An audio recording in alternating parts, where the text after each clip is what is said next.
Hello friends, मैं रवि कुमार आप लोग का फिर से एक बार स्वागत करता हूं आपके इस यूट्यूब चैनल आरजीवी आईटीआई में। इस चैनल के माध्यम से हम लोग एनटीटी से रिलेटेड कोर्सेज के बारे में पढ़ रहे हैं, है ना, जिसमें हमारा अभी चल रहा है पेपर 7 शिक्षण विधियां, मेथड्स ऑफ टीचिंग। आज का जो हमारा टॉपिक इसमें होने वाला है वो क्या है? मॉरिसन या इकाई उपागम, है ना। मॉरिसन उपागम या इकाई उपागम। इसके जो प्रवर्तक थे या कह सकते हैं इसके जो प्रतिपादक थे वो थे प्रोफेसर एच.सी. मॉरिसन, जिन्होंने 1929 में अपनी पुस्तक सेकेंडरी स्कूलों में शिक्षण अभ्यास, है ना, क्या है इनकी पुस्तक का नाम? The practice of teaching in secondary schools में इकाई पद्धति की विस्तार से व्याख्या करते हुए क्या बताया है कि मनोवैज्ञानिक दृष्टि से इकाई पद्धति एक महत्वपूर्ण पद्धति है। मनोवैज्ञानिक दृष्टि से इकाई पद्धति एक महत्वपूर्ण पद्धति है। यह पद्धति विद्यार्थी केंद्रित है। क्या है ये? चाइल्ड सेंटर्ड, है ना, चाइल्ड सेंटर्ड ये मेथड है। विद्यार्थियों तथा अध्यापकों के सहयोग से इस पद्धति का निर्माण किया जाता है। इस उपागम का प्रयोग करते समय विद्यार्थियों की रुचियों तथा आवश्यकताओं के, है ना, किसका ध्यान रखा जाता है? विद्यार्थियों के रुचियों तथा आवश्यकताओं को ध्यान में रखा जाता है। देखिए, उसके बाद है ये जो इकाई उपागम है, इकाई उपागम जो है उसको गेस्टाल्ट मनोविज्ञान पर आधारित माना जाता है। इस मनोविज्ञान के अनुसार हमारा ध्यान सबसे पहले पूर्ण की ओर जाता है, अंश की ओर नहीं। सबसे पहले किसकी ओर? पूर्ण की ओर। इसका तात्पर्य यह है कि किसी भी, जैसे कोई भी वस्तु आपके सामने आ गया, सपोज अगर हाथी आ गया आपके सामने, तो ऐसा नहीं कि सबसे पहले आपका ध्यान हाथी के सूंड के ऊपर जाएगा, उसके पूंछ के ऊपर, उसके दांत के ऊपर, नहीं। का तात्पर्य यह है, पूर्ण की ओर जाने का मतलब कि सबसे पहले आपका ध्यान जाएगा कि हाथी का आकार कितना बड़ा है। उसके आकार पे सबसे पहले बच्चे का क्या है? फोकस चला जाता है कि ओ इतना विशालकाय जानवर, मतलब इतना बड़ा जानवर है ना। उसके बाद ध्यान जाता है उसके सूंड या उसके दांतों के ऊपर। उसके बाद है मॉरिसन इकाई के कुछ, मॉरिसन या इकाई उपागम के कुछ क्या है? पद, ठीक है। कुछ स्टेप्स, किस प्रकार से ये कार्य करता था, किन स्टेप्स में, तो देखते हैं। तो इसमें क्या है कि ये प्रशिक्षण, शिक्षक प्रशिक्षण के दौरान प्रयोग में लाई जाने वाली पाठ्य योजनाओं के मॉरिसन महोदय ने निम्नलिखित ये पद निर्धारित किए हैं। कौन कौन से पद हैं? तो देखिए, सबसे पहले अन्वेषण, मतलब सबसे पहले हम लोग एक्सप्लोरेशन करेंगे, एक्सप्लोर करेंगे किसी भी चीजों के बारे में, उसको विस्तार से जानने का प्रयास करेंगे, जगह जगह से उसका खोज करेंगे। उसके बाद प्रस्तुतिकरण, उसके बाद क्या करना है? प्रेजेंटेशन करना है। उसके बाद है आत्मीकरण या परिपाक, मतलब एसिमिलेशन करेंगे, उसको अपने अंदर, अपने गुणों में, अपने व्यवहारों में उसको निहित कर लेंगे। उसके बाद है संगठन, मतलब फिर उसको ऑर्गेनाइज करके जो भी उस इकाई के अंदर हम लोग सीखेंगे या, है ना, उन सबको क्या करेंगे? संगठित करके फिर उसका किसी पे प्रयोग करेंगे। फिर है वर्णन या आवृत्ति या अभिव्यक्तिकरण, मतलब उन ज्ञानों के माध्यम से हम जो ज्ञान अर्जित किए उनको हम क्या करेंगे? कहीं अभी व्यक्त करेंगे। ठीक है, चलिए आइए एक एक करके सबको समझते हैं।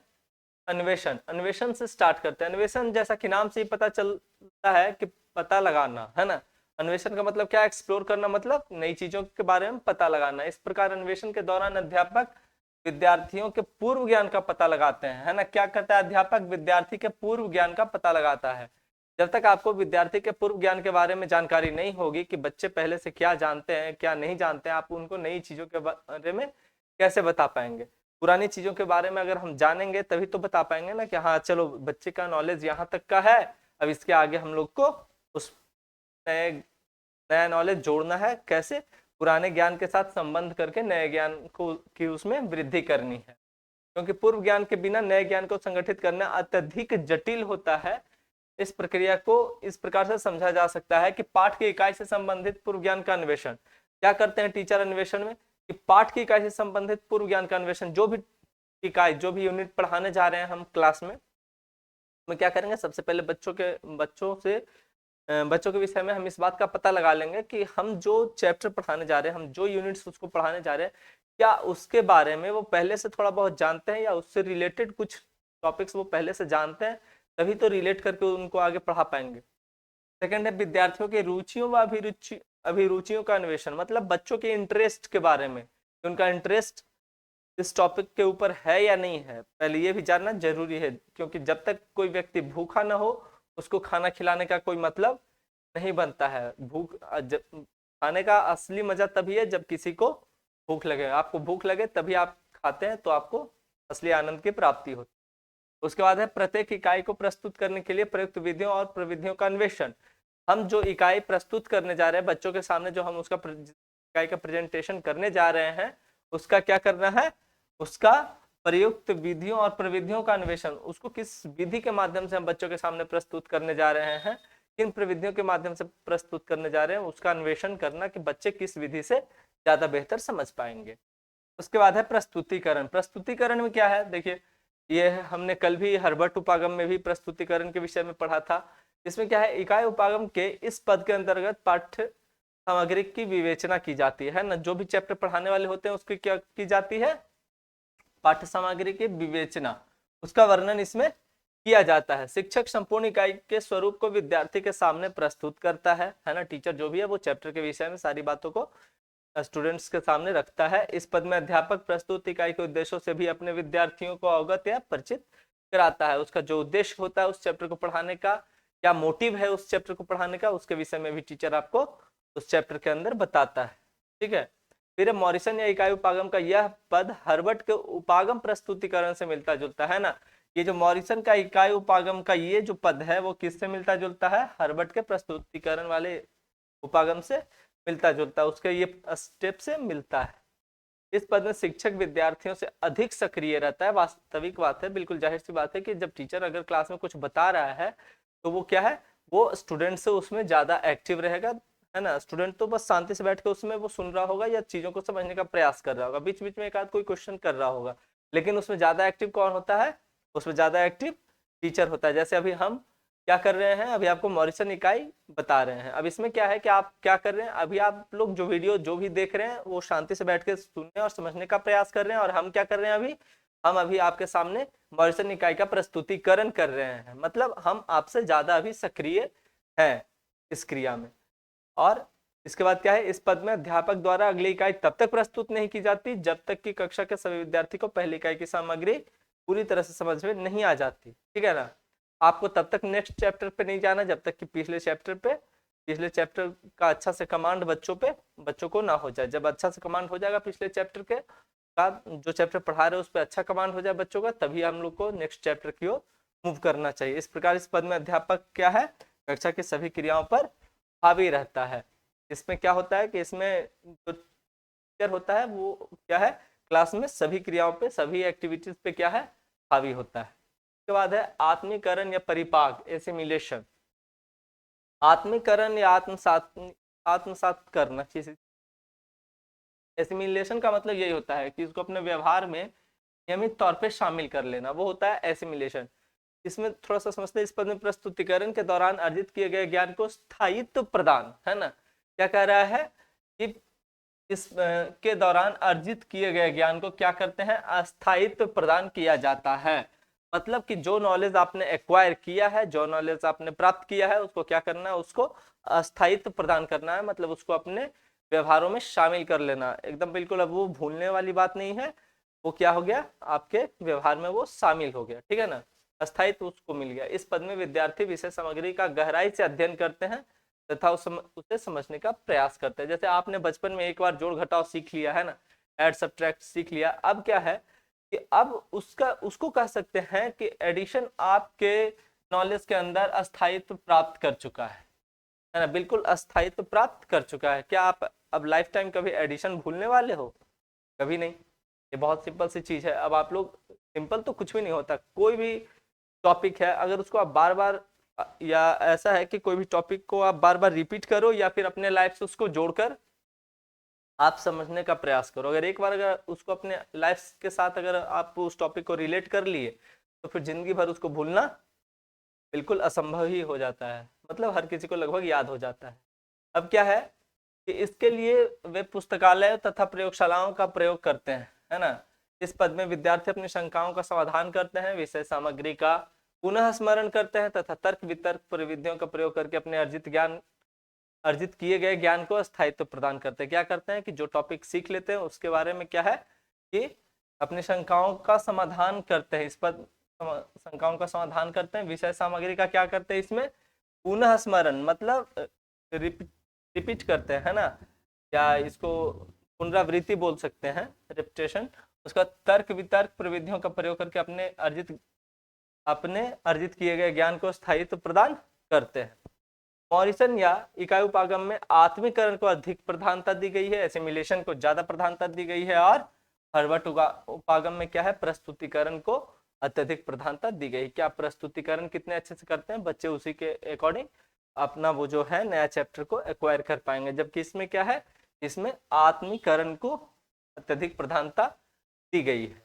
इसके बाद है संगठन। संगठन में क्या है कि इसमें विद्यार्थी क्या है, अर्जित किए गए ज्ञान को लिखित रूप से प्रस्तुत करने का, है ना, अर्जित किए गए ज्ञान को लिखित रूप से प्रस्तुत करने का प्रयास करते हैं। ऐसा करने से विद्यार्थियों को यह पता चल जाता है कि वह अपने ज्ञान को कहाँ तक संगठित करके दोबारा प्रस्तुत कर सकते हैं। मतलब इसमें आपको ये चीज का पता लग जाता है कि आप जो नया टॉपिक सीखे हैं आप उसको क्या करते हैं, खुद से उसका प्रयोग करते हैं या खुद से उसको कहीं अप्लाई करने का प्रयास करते हैं। उसमें आपको इस विधि में आपको क्या है कि आपको ये पता चल जाता है कि आप कितना हद तक अप्लाई कर पा रहे हैं, कितना आपका एक्यूरेसी लेवल रह रहा है ना, अब कहाँ तक आप इस टॉपिक को सीख पाए। वास्तव में ये यहीं पे पता चलता है। आप उसको दोबारा से क्या करते हैं, संगठित करके दोबारा प्रस्तुत करने का प्रयास करते हैं। इस प्रकार क्या है, इस प्रकार विद्यार्थी विषय सामग्री पर इस पद के माध्यम से अधिकार कर लेता है। मॉरिसन ने संगठन का नाम दिया है। इस पद की उपयोगिता विस्तृत विषय के लिए ही अधिक हो सकती है। ठीक है, तो ये संगठन आपको समझ में आया। इसके बाद है वर्णन या आवृत्ति या अभिव्यक्तिकरण। देखिए ये रेसिटेशन, ये क्या होता है, रेसिटेशन क्या होता है कि आप जो चैप्टर सीखे हैं उसके माध्यम से क्या है कि के अंतर्गत विद्यार्थी पढ़े गए पाठ को अभिव्यक्त करते हैं। ठीक है ना, यह क्रिया सारी कक्षा के सम्मुख मौखिक रूप से भाषण की शक्ल में की जाती है। आपसे टीचर क्या है, खड़ा करके पूछ लेता है कि भाई बताओ, ऐसा है कि आप जो टॉपिक पढ़े हैं उसके विषय में कुछ बताओ भाई प्राइम नंबर क्या है। नंबर सिस्टम अभी टीचर ने पढ़ाया है, अब उसके बाद अब आपसे पूछ रहा है कि भाई बताओ कि प्राइम नंबर क्या है। तो आप उसमें क्या है, आप उसमें अभिव्यक्तिकरण करेंगे। आपको जो समझ में आया होगा, आप जो जितना समझे होंगे आप वहां पे उसको डिफाइन करेंगे। ठीक है, इस पद के द्वारा विद्यार्थी में स्वयं को अभिव्यक्त करने का आत्मविश्वास बढ़ जाता है ना। अगर बच्चा एक बार अगर आधा भी, पहली बार में अगर आधा भी अगर सही बताता है तो टीचर्स क्या करते हैं, उसका पीठ थपथपाते हैं कि हाँ चलो ठीक है सही कर रहे हो, लेकिन थोड़ा सा इसमें और सुधार की आवश्यकता है, ये गलत हो गया था। ठीक है, ऐसा करने से बच्चों में क्या हो जाता है, उनमें आत्मविश्वास थोड़ा बढ़ जाता है। यह अभिव्यक्ति केवल मौखिक ही नहीं वरन लिखित रूप में भी हो सकती है, मतलब लिखित टीचर मांग सकते। उसके बाद क्या है, इकाई उपागम के सिद्धांत। इस उपागम के सिद्धांत क्या है, इकाई उपागम या बोल सकते हैं मॉरिसन भी, है ना, मॉरिसन उपागम, मॉरिसन उपागम भी इसको बोल सकते हैं। इसमें क्या है, इसके सिद्धांत क्या क्या है, तो बालक की प्रधानता का सिद्धांत इसमें क्या है, हमने पहले ही बताया आपको क्या है। इसमें ये चाइल्ड सेंटर्ड एजुकेशन इसमें होता है। इसमें किसकी सुपरमेसी होती है, बालकों की सुपरमेसी इसमें होती है। इस उपागम में बालक को अधिक महत्व दिया जाता है, बालक का हित प्रथम स्थान पर होता है। इस उपागम में बालकों की क्रियाओं के लिए अधिक अवसर तथा बालकों की क्रियाओं को विशेष स्थान दिया जाता है ना। क्या होता है, बालकों की क्रियाओं का अधिक अवसर तथा बालकों की क्रियाओं को विशेष स्थान दिया जाता है। इसके बाद अभिव्यक्तिकरण का सिद्धांत। इसमें क्या है कि आप बालकों के माध्यम से कुछ अभिव्यक्त करवाने का प्रयत्न करते हैं। इस भागम में विद्यार्थी की अभिव्यक्ति महत्वपूर्ण होती है।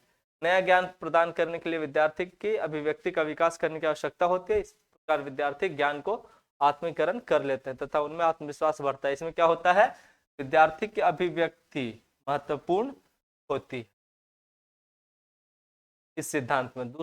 तीसरा है इसमें इकाई का सिद्धांत। इकाई का सिद्धांत क्या है, इकाई के सिद्धांत इसमें क्या करते हैं कि इस उपागम में अंश की अपेक्षा संपूर्ण को महत्व दिया जाता है ना। थोड़ा सा देखने के बजाय पूरा होल, आप पूरे चीजों के बारे में आप इसमें चिंतन करते हैं। इसमें पूर्ण पाठ्य सामग्री को इकाइयों में बांटकर प्रत्येक इकाई का शिक्षण किया जाता है। इसमें क्या होता है कि जो पूरा पाठ होता है उसको छोटे छोटे इकाइयों में बांटकर आप उसके विषय में पढ़ते हैं। उसके बाद है रुचि एवं उद्देश्य का सिद्धांत। इसमें क्या है, इस उपागम में विद्यार्थियों की रुचियों एवं प्रत्येक इकाई के उद्देश्यों पर बल दिया जाता है ना। इसमें रुचियों, इसमें आपके बच्चों के इंटरेस्ट के अकॉर्डिंग आप उसको क्या करते हैं, आप उसको पढ़ाते हैं।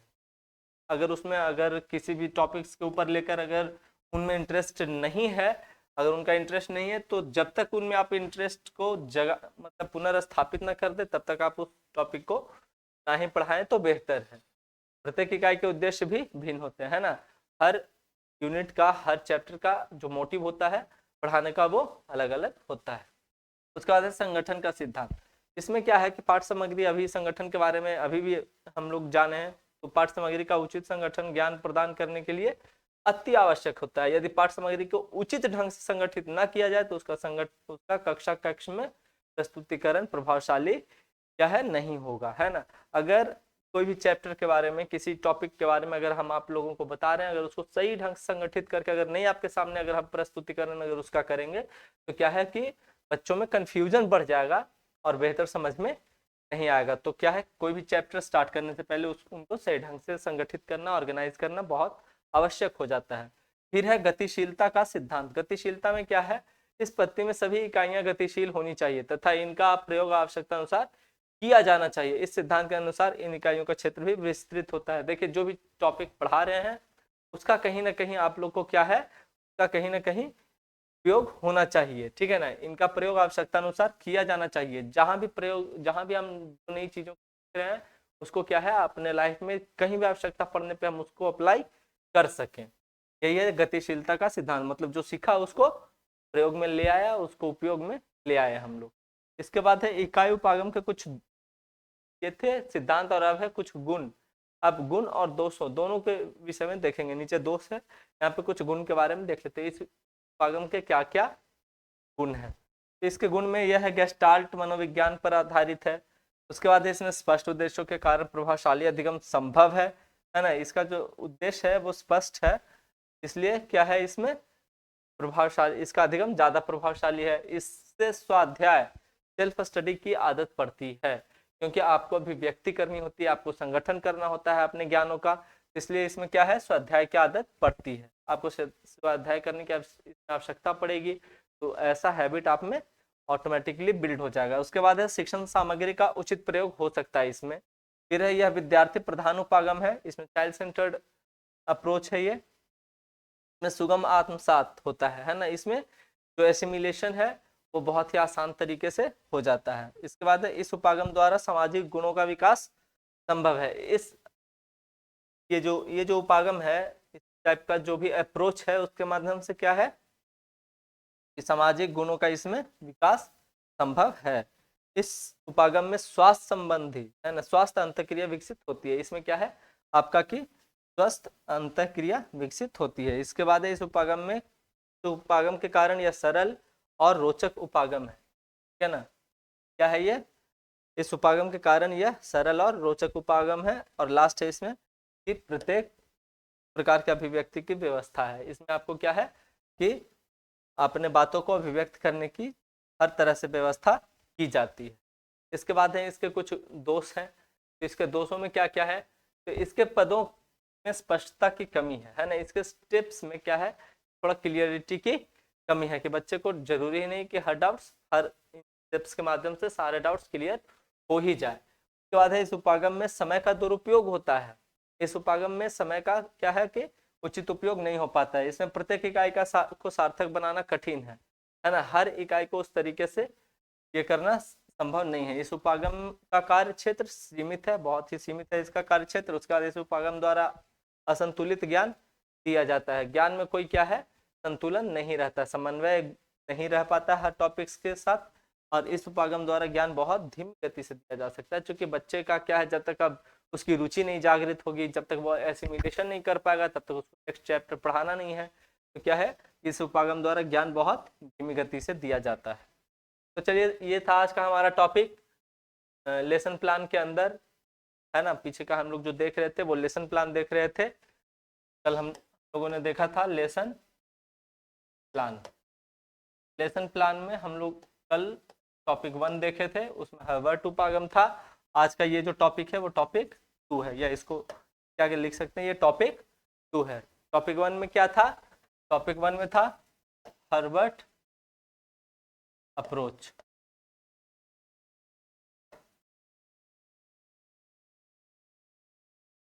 क्या था, हर्बर्ट अप्रोच, ठीक है ना। और आज का हमारा टॉपिक है मॉरिसन अप्रोच या यूनिट अप्रोच। ठीक है, तो उम्मीद करते हैं कि आप लोगों को ये वीडियो समझ में आया होगा। तो अगर वीडियो अगर सही लगे, समझ में आए, तो लाइक शेयर और सब्सक्राइब करना ना भूलें। Thank you.